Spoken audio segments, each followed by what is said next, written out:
Bienvenue sur cette nouvelle vidéo. Si tu me découvres, je suis Aurélie, entrepreneuse depuis l'île de la Réunion et fondatrice de la communauté d'entrepreneuses La Boussole.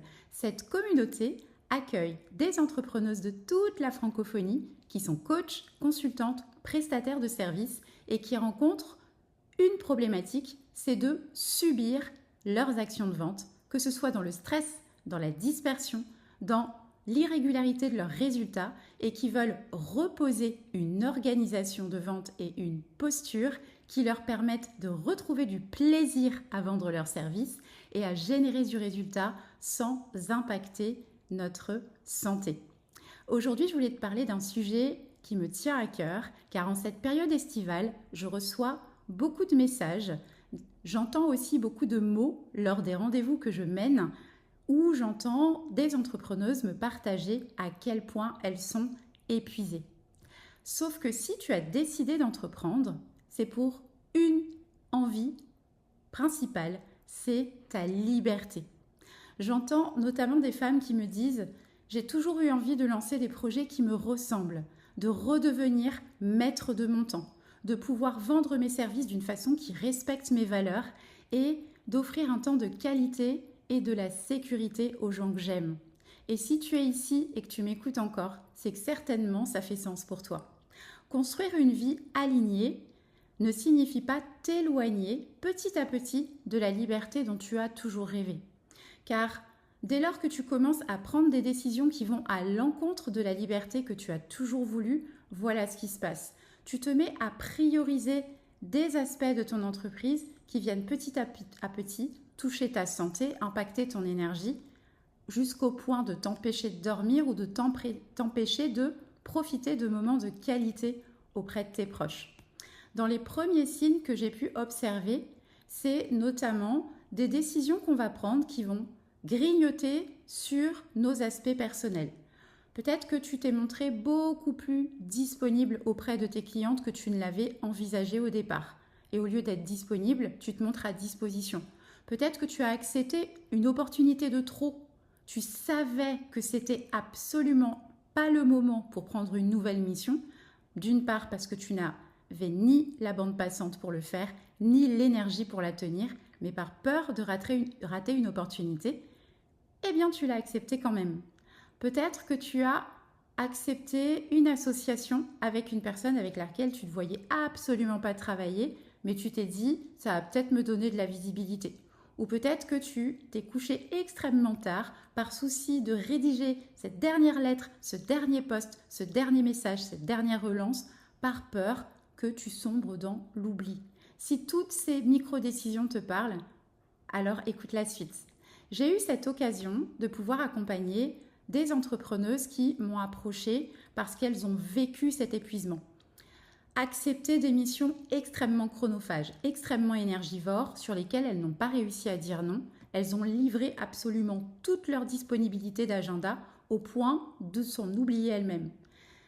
J'ai un exemple très concret, c'est une fabuleuse consultante qui s'appelle Tiffany. Quand elle m'a contactée, elle était sur le point d'entrer à l'hôpital à force d'être épuisée par les innombrables missions qui occupaient 100% de sa semaine sans qu'elle ne puisse prendre le moindre temps de pause. Et le vrai signal d'alarme qu'on a réalisé ensemble, c'est le fait qu'elle culpabilise au moment de se reposer. Il lui était impossible de prendre un week-end, impossible de prendre un temps off sans se dire « si je me repose, mon entreprise va ralentir ».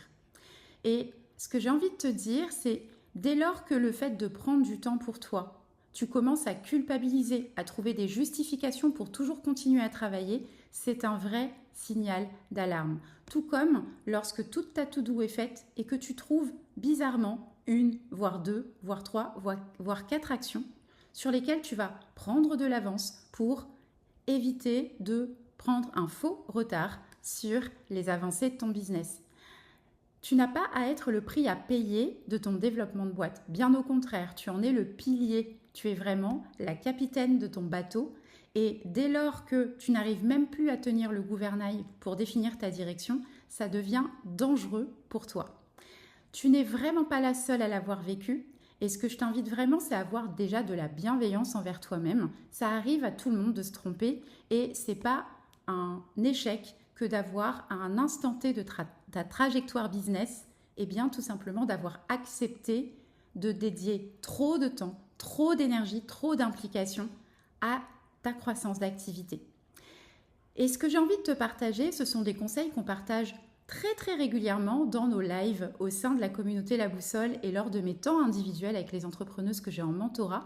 C'est 3 actions qui te permettent déjà de reposer une organisation qui ne vient pas t'épuiser inutilement, mais qui vient vraiment être posée en respect de ton rythme, de tes pics d'énergie à toi. Déjà, la première question à te poser, c'est quels sont les moments de ta journée où tu sais que tu es au pic de ta forme, au pic de ton énergie. Certaines sont du matin, d'autres du soir. Certaines sont plutôt du milieu de journée. Certaines préfèrent le faire quand leurs proches ne sont pas encore réveillés. D'autres, quand leurs proches sont déjà couchés. Tu sais exactement à quel moment de la journée tu te trouves le plus ressourcé et le plus revigoré d'énergie.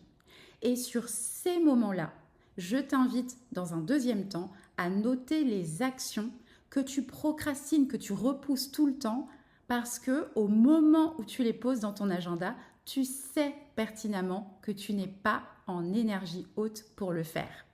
Ce sont habituellement des actions qui sont extrêmement stratégiques pour son business, mais qui peuvent sembler parfois un peu boring, telles que mener ta prospection, suivre tes chiffres, aller analyser tes résultats, traquer tes actions business. Tout ça, ce sont des choses qui prennent du temps, qui demandent de la concentration, qui sont extrêmement challengeantes parce que ça te demande de prendre de la hauteur ou d'aller contacter des inconnus, de challenger de nouvelles situations. Ça, c'est normal que ce soit dérangeant à l'intérieur. Néanmoins, dis-toi que si cette peur, tu la mets au service de ce qui te challenge le plus et ce qui fait grandir ta boîte, 20% des actions que tu vas poser dans ton agenda vont servir 80% des avancées de ton business. Je te prends un exemple très concret. Récemment, j'ai une consultante qui intervient notamment auprès de parents pour la réussite scolaire de leur enfant. Lorsque nous nous sommes rencontrés, elle avait ce brouillard mental de savoir qui est-ce que je vais contacter en priorité. Je suis tellement fatiguée que je ne sais même plus par où commencer pour aller signer mes prochains clients. Premier conseil que je lui ai donné, repose-toi. Ça peut sembler super ridicule, mais quand tu te sens pas en énergie pour réfléchir à la direction à prendre, c'est comme si tu sens que tu n'es pas en forme et que tu prends le volant. C'est exactement la même prise de risque. Prends ce temps déjà de récupération, que ce soit 24, 48, 72 heures, où tu marmottes, tu passes du temps avec ceux que tu aimes, tu te revigores d'énergie pour qu'au moment où tu prends de la hauteur sur ton organisation, ton esprit soit entièrement dédié à ça. Ensuite, nous avons regardé l'existant. Les actions stratégiques de son business, c'était de recontacter les clients existants pour leur proposer un renouvellement d'offres. C'est quelque chose qu'elle n'avait jamais osé faire par peur de déranger ou par peur de relancer une personne qui soit éventuellement en vacances, sur un temps off. Bref, tous les scénarios possibles qu'on peut se donner pour ne pas oser relancer des personnes. Je lui ai donné ce conseil, elle a reçu tous les feedbacks d'entrepreneuses qui sont passées par là il y a à peine 3 jours. Et hier soir, quelle n'a pas été ma gratitude de recevoir son message où elle m'a dit « J'ai signé 3 renouvellements de mon offre, jamais je n'avais osé mettre de l'énergie uniquement sur ces aspects-là et sur à peine 6 rendez-vous, elle en a déjà signé la moitié. » Et elle n'est pas prête de s'arrêter car les rendez-vous s'enchaînent et les anciens clients qu'elle a accompagnés sont ravis qu'elle les ait rappelés. Troisième action, tout simplement, pose tes actions stratégiques sur ton agenda au moment où tu es au pic de ton énergie, comme cette consultante l'a fait. Tu ne pourras pas obtenir de résultats en continuant à produire les mêmes erreurs, à savoir repousser des actions stratégiques pour ton business, procrastiner des choses qui t'apportent de vrais résultats et repousser les temps de pause dont ton corps a besoin. Donc déjà, si aujourd'hui tu m'écoutes et que tu te sens épuisé de ce premier semestre, cette première partie d'année, je t'invite vraiment à prendre un temps de ressourcement pour toi. Tu n'as pas à te justifier ni à culpabiliser en tant qu'entrepreneuse de te reposer. Une femme reposée, c'est une femme libre.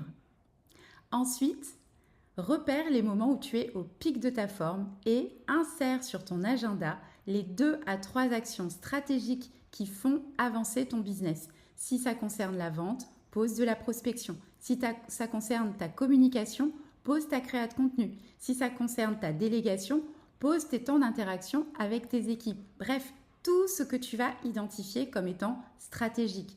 Bien sûr, un pas à la fois. Commence par les 2 à 3 actions qui ont le plus d'enjeux pour ta boîte et avance petit à petit dans ton organisation. Tu ne peux pas construire une croissance en l'espace de quelques jours. Par contre, le fait de poser des décisions en préservant ton énergie, ça, tu peux le décider maintenant. Si cette vidéo t'a plu et que tu veux aller beaucoup plus en profondeur sur ce sujet, à savoir poser ta vente de façon écologique, de façon efficace et surtout recevoir de feedback, abonne-toi à la newsletter dont tu trouveras le lien sous cette vidéo. J'y partage chaque semaine pendant cet été des conseils applicables et simples dans ton quotidien qui te permettent de préparer efficacement ta rentrée et de commencer à générer des ventes dès maintenant. Où que tu sois, je te souhaite une lumineuse journée. J'ai hâte de te retrouver pour la prochaine vidéo. À très bientôt.